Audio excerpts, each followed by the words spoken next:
इस कहानी की लेखिका है सोनिया सैनी। पूर्ति और पवन अपने नए घर की पूजा के लिए हवन में बैठ गए थे।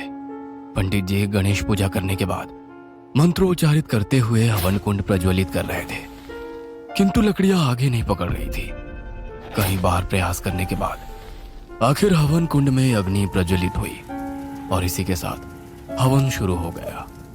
अचानक ही उन्हें अंदर के कमरे से किसी के दरवाजा पीटने की आवाज सुनाई देने लगी। आवाज लगातार बढ़ती ही जा रही थी। जब काफी देर तक वही आवाज सुनाई पड़ती रही तो पंडित जी अपनी पूजा बीच में रोककर बोले, लगता है कोई अंदर कमरे में बंद हो गया है, आप जाकर दरवाजा खोल दीजिए। हाँ, लेकिन घर में तो हम 4 लोगों के अलावा कोई है ही नहीं। हम तीनों यहाँ बैठे हैं और हमारी बेटी संजू सामने झूला झूल रही है। पूर्ति ने खिड़की से बाहर झूला झूलती संजू की ओर इशारा करके कहा। पूर्ति की बात सुनकर पंडित जी फिर से मंत्र पढ़ने लगे और एक बार फिर से दरवाजा खटखटाने की आवाज आने लगती है। साथ ही किसी के रोने की आवाज भी सुनाई दे रही थी। मेरे कहने से आप एक बार देख आइए, कोई तो जरूर अंदर है, ये मेरा वहम नहीं हो सकता। पंडित जी की बात सच्ची थी। दरवाजे पीटने की आवाज तो लगातार उसे भी सुनाई पड़ रही थी। इसीलिए वो उठकर अंदर गई और सभी कमरों का दरवाजा खोलकर चेक करने लगी। पवन, तीनों कमरे चेक कर लिए, कोई नहीं है। छोड़ो भी, कोई पड़ोस में शोर कर रहा होगा, तुम पूजा में बैठो। पवन के कहने से पूर्ति फिर से पूजा में बैठ जाती है। पूजा खत्म होने के बाद, बेटा थोड़ा सावधान रहना, आपके साथ छोटा बच्चा है और ये घर मुझे कुछ ठीक नहीं लग रहा। इतने सालों में कभी किसी के यहाँ मैंने इतने अपशकुन एक साथ होते नहीं देखे। आपका नारियल, यहाँ तक कि गंगा जल भी काला और बदबूदार हो गया था। जब मैं पूजा का जल आपके घर में छिड़क रहा था तो एक कमरे में मुझे करंट जैसा झटका महसूस हुआ। मुझे तो लगता है जरूर इस घर में कोई नकारात्मक ऊर्जा है। देखिए पंडित जी, हम पूजा पाठ में तो मानते हैं, लेकिन प्लीज इस तरह का वहम मत डालिए मेरी पत्नी के दिमाग में। नारियल खराब होना कौन सी बड़ी बात है। पवन की बात सुनकर पंडित जी बिना कुछ कहे वहां से चले जाते हैं।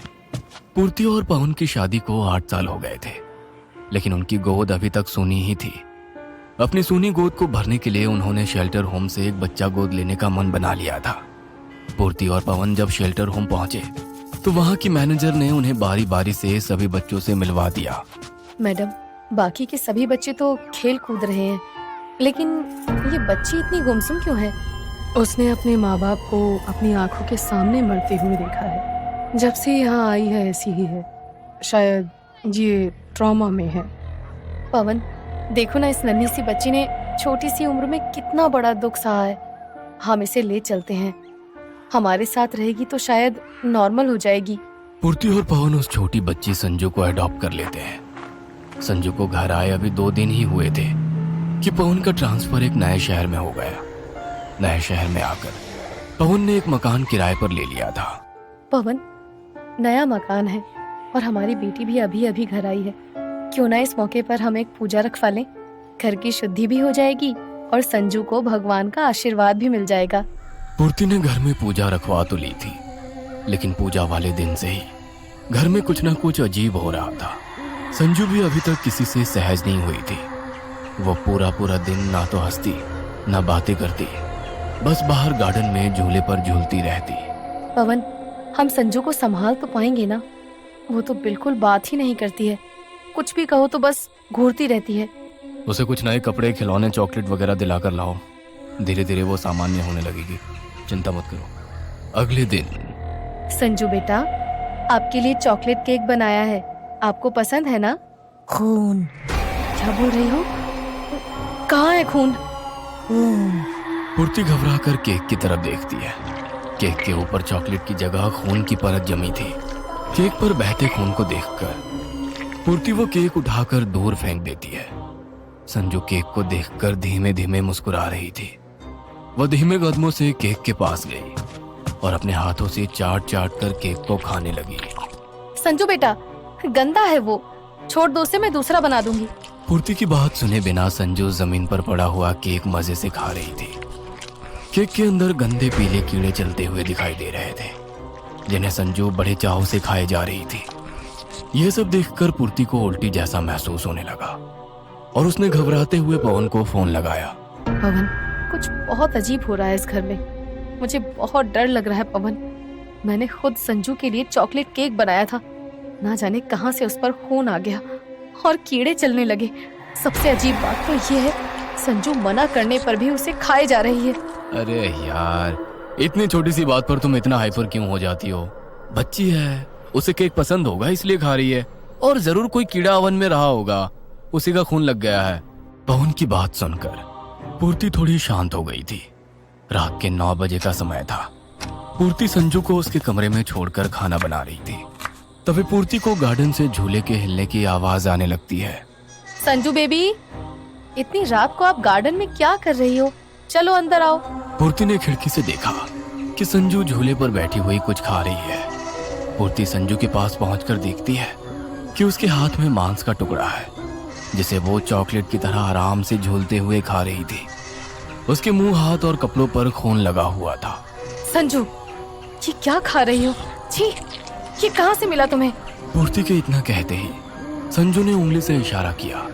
संजू की बताई हुई दिशा में मुड़कर देखते ही पूर्ति के पैरों के नीचे से जमीन निकल गई थी। वहां पर एक छोटा सा पिल्ला खून से लथपथ पड़ा हुआ था, जिसके टुकड़े जमीन पर फैले हुए थे। ये देखकर पूर्ति की सांस उखड़ने लगी। उसने तेजी से संजू का हाथ पकड़ा और घसीटते हुए उसे घर के अंदर ले आई। संजू के कमरे में पहुंचने पर पूर्ति ने देखा कि संजू तो अपने कमरे में बैठी कलर कर रही है। एक पल को तो उसे अपनी आंखों पर यकीन नहीं हुआ। ऐसा कैसे हो सकता है? उसकी आंखों के सामने हुबहू 2 संजू खड़ी थी। पूर्ति ने झटके से संजू का हाथ छोड़ा और अपने कदम पीछे हटाने लगी, इससे पहले कि वो कमरे से बाहर निकल पाती। कमरे का दरवाजा एक तेज आवाज के साथ बंद हो गया। दोनों संजू उसके ठीक सामने खड़ी हुई थी और गुस्से से उसे घूर रही थी। संजू बेटा, आप कहाँ आओ? संजू बेटा, मम्मा के पास आओ। संजू। पूर्ति संजू को पुकार रही होती है कि तभी बाहर से पवन की आवाज सुनाई देती है। पूर्ति, संजू, कहाँ हो दोनों? पूर्ति। पवन की आवाज आते ही संजू के कमरे का दरवाजा अपने आप खुल गया था। पूर्ति दौड़कर कमरे से बाहर निकलती है और पवन का हाथ पकड़कर जोर जोर से रोने लगती है। पूर्ति, होश में आओ, क्या हुआ? संजू कहाँ है? पूर्ति घबराते हुए उंगली से संजू के कमरे की ओर इशारा करती है।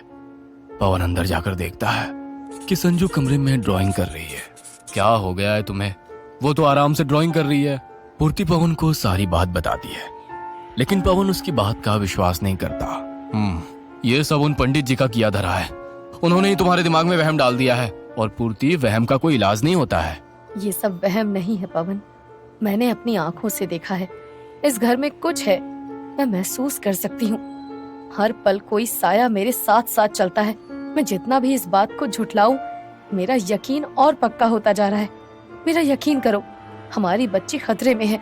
उसने पहले ही बहुत कुछ झेला है, अब हम इसके साथ कुछ बुरा नहीं होने देंगे। अच्छा ठीक है, तुम शांत हो जाओ, खाना लगाओ, मैं संजू को लेकर आता हूँ। जल्दी ही कोई और घर देखकर उसमें शिफ्ट करने की कोशिश करेंगे। पूर्ति जाकर खाना लगाने लगती है। पवन कमरे में संजू को लेने जाता है। संजू को गोद में उठाते हुए पवन की नजर उसकी ड्राइंग बुक पर पड़ती है। संजू ने जो ड्राइंग बनाई थी उसे देखकर पवन के हाथ पैर ठंडे पड़ने लगे थे। संजू ने झूला झूलते हुए एक भयानक राक्षस की तस्वीर बनाई थी, जो अपने हाथों से मांस खा रहा था। पवन संजू को सीने से चिपकाकर दौड़ते हुए पूर्ति के पास जाता है। पूर्ति, ये देखो, शायद तुम सही थी, मुझे माफ कर दो। मैं नहीं जानता कि ये सब क्या है, लेकिन कुछ तो गलत हो रहा है यहाँ। 3 साल की बच्ची ऐसी ड्राइंग क्यों और कैसे बनाएगी? मेड रेखा को फोन लगाओ, वो तो शायद पिछले कई सालों से यहाँ काम करती थी ना, उसे जरूर पता होगा ये सब क्या है। रेखा तो बस एक ही दिन काम पर आई, उसके बाद मुझे उसका कुछ पता नहीं है। क्या रेखा काम पर नहीं आ रही है? हाँ, मुझे लगा उसके परिवार में कुछ इमरजेंसी होगी। फोन लगाओ उसे। पूर्ति मेड रेखा को कॉल करती है, लेकिन उसके फोन की रिंग उन्हें अपने घर से ही सुनाई देने लगती है। पवन, रेखा के फोन की रिंग तो अपने ही घर से सुनाई दे रही है। 2 दिन से वो छुट्टी पर है, तो क्या 2 दिन से उसका फोन हमारे घर में छूटा हुआ है? रिंग की आवाज का पीछा करते हुए वे स्टोर रूम तक पहुंच जाते हैं। स्टोर रूम का दरवाजा खोलते ही एक गंदी बदबू का भपका उनके दिमाग को झकझोर देता है।